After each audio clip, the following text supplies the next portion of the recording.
There is a dangerous assumption in business. If your revenue is going up, your company must be getting stronger. But the reality is far more counterintuitive.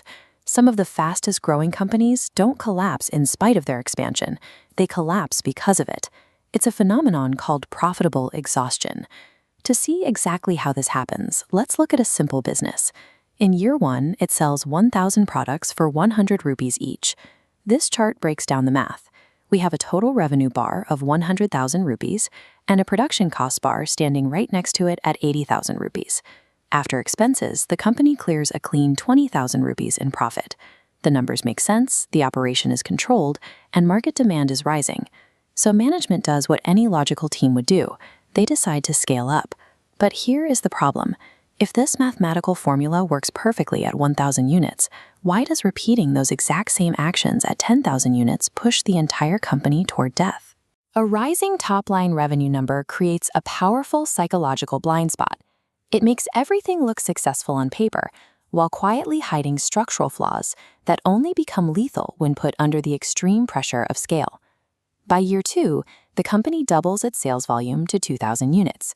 Looking at this side-by-side comparison, the year 2 revenue bar is nearly twice as wide. But to acquire those new customers, they had to offer discounts, bringing the per-unit price down from 100 rupees to 95 rupees. At the same time, producing more units requires overtime pay, strained logistics, and rushed supplier orders. That operational friction pushes the cost to produce each unit up to 85 rupees.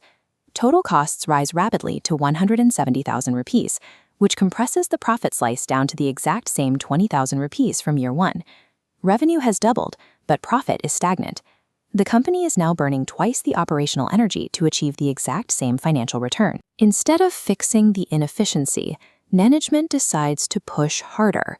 In year 3, they prioritize market share over profit margins, aggressively targeting 5,000 units through heavy marketing campaigns and bulk discounting. Here is how the economics respond to that push. The new year 3 bars show revenue hitting 4,500,000 rupees, but the selling price has dropped to 90 rupees, while rushed production forces the cost up to 80 bar, leaving a razor-thin 10,000 rupee profit slice. The gap between production cost and selling price has effectively closed. Each individual transaction is becoming mathematically worthless, leaving no margin for error or reinvestment.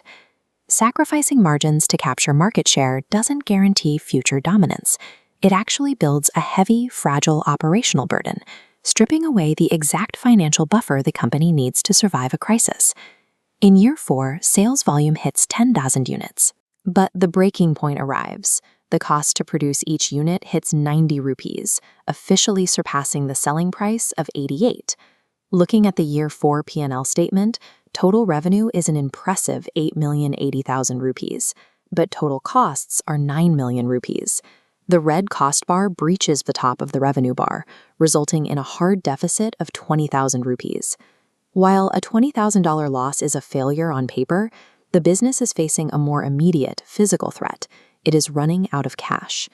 In order to hit those 10,000 sales, customers were given generous 60-day payment terms. This dual timeline shows the danger. On the top line, the 8,080,000 rupees in revenue slowly trickles in over 2 months. So far, only 3 million rupees has been collected. But look at the bottom line. Suppliers, noticing the growing operational risk, demand their entire 9 million rupees upfront. This creates a massive, immediate $6 million shortfall between the cash coming in and the cash that must go out today. Rapid scaling has created a phantom reality. The company can post record-breaking multi-million-dollar sales figures to the public, while simultaneously starving to death behind closed doors because they cannot pay their bills. With millions of rupees locked in receivables and suppliers refusing to ship without payment, management turns to high-interest debt just to bridge the gap and keep the lights on. That debt buys a temporary illusion of survival. But because the unit economics are now inverted, every single new product sold actively drains whatever cash reserves are left, creating a cycle that only deepens the hole. The business is paralyzed. If they slow their growth, massive fixed costs will crush them. If they maintain their growth, the cash gap widens until the debt stack collapses. Scale is an amplifier. It is never a solution. If a company's foundational unit economics are weak, scaling up won't fix them. It will simply accelerate the speed of their destruction. A business only becomes stronger when each additional unit sold generates more value than it consumes. When that math flips, growth becomes a disease. A climbing revenue chart looks impressive, but without the underlying unit economics to support it, that scale will eventually bury the operation.